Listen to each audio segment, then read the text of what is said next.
ஒரு antenna.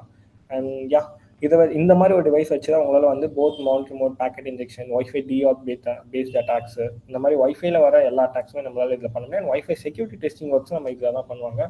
So don't install any applications until இந்த மாதிரி ஒரு ப்ராடக்ட்ஸ் வச்சு நீங்கள் பண்ணுற வரைக்கும் தான் நீங்கள் சேஃபாக இருப்பீங்க. ஓகே.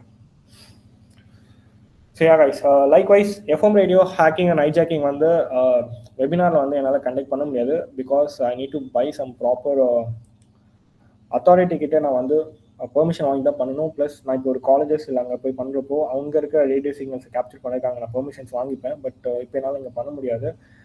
பட் இதை பற்றி ஒரு அட்டாக்ஸ் நீங்கள் பார்க்குறீங்கன்னா ஒரு டெமோன்ஸ்ட்ரேஷனுக்காக நான் சொல்கிறேன். போலீஸ் ஸ்டேஷனில் போயிட்டு அவங்களுக்கு நான் பண்ணி காட்டுறப்போ அவங்களோட வாக்கி டாக்கியில் என்ன இன்ஃபர்மேஷன் பேசுகிறாங்கிறத நான் பண்ணி காமிச்சேன். அதே மாதிரி அவங்களோட வாக்கி டாக்கியில் பேசுகிற ஒரு ஆடியோவை நான் கஸ்டமைசபிளாக இன்சர்ட் பண்ணி காமிச்சேன். ஸோ என்னால் தப்பான ஒரு கமெண்ட் கொடுத்து அவங்கள மேனிபுலேட் பண்ணுற மாதிரியான ஒரு பெரிய ஒர்க்ஸ் வந்து பண்ணணும். இது